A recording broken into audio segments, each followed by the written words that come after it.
The new millennium has brought with it technology change of such scope, pace and magnitude that it is impossible to ignore the kinds of learning required by it.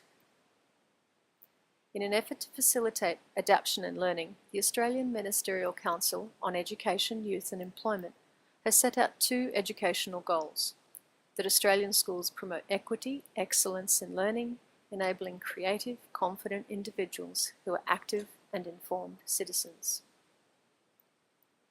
These rapid technological changes, along with globalisation, places pressure on the educational system to adapt to the needs of the present employment market, a market worlds away from the employment markets that schools were originally based upon. Students will have to become innovators. Our children are entering a world that will demand they are capable of learning new skills on the job and continuously, requiring a fluid ability to adapt.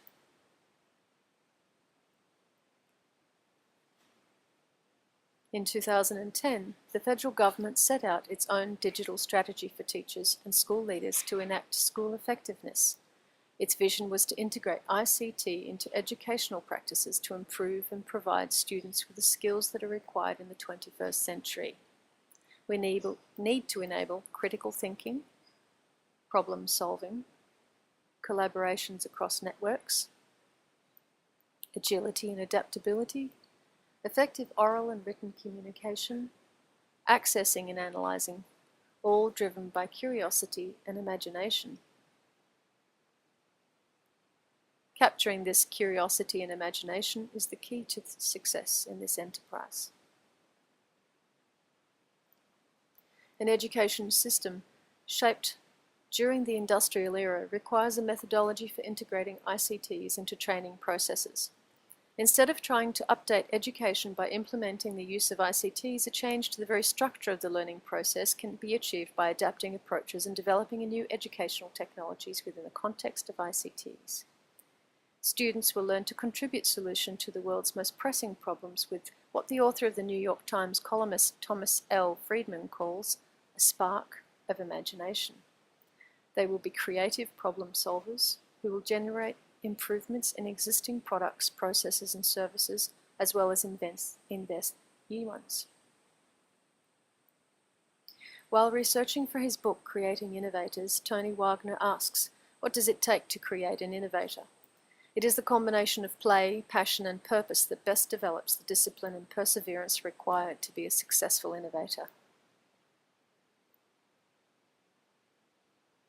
As educators, do we have the courage to disrupt conventional wisdom and pursue the innovations that matter most?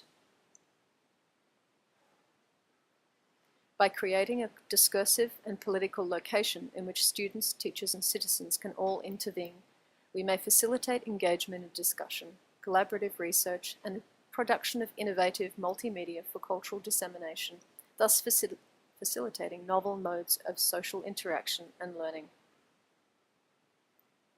With this in mind, I propose taking my Year 11 art class into the virtual space, Secondlife. Secondlife will facilitate online connection with practitioners that are regionally placed throughout Australia and abroad. There, the students will develop installations for an art festival not unlike Burning Man, in which students and practitioners from around the world can participate, exchange and develop installations within the virtual learning space. The concept for the event is based upon participants dedicating themselves to the spirit of community, art, self-expression and self-reliance.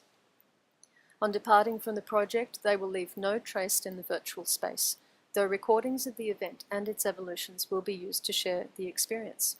Conceptually, this reflects the light footprint encouraged in real-world terms. The kind of virtual art which results from this process-orientated common goal focus affects the work preternaturally, creating work greater than the sum of its parts, suffused with the spirit of cooperation and understanding. Shifting perspectives and being open to seeing things as the other collaborators see them enables the audience to shift their own perspectives. The essence of this collaborative project lures the audience into interaction and participation, the very nature of its being.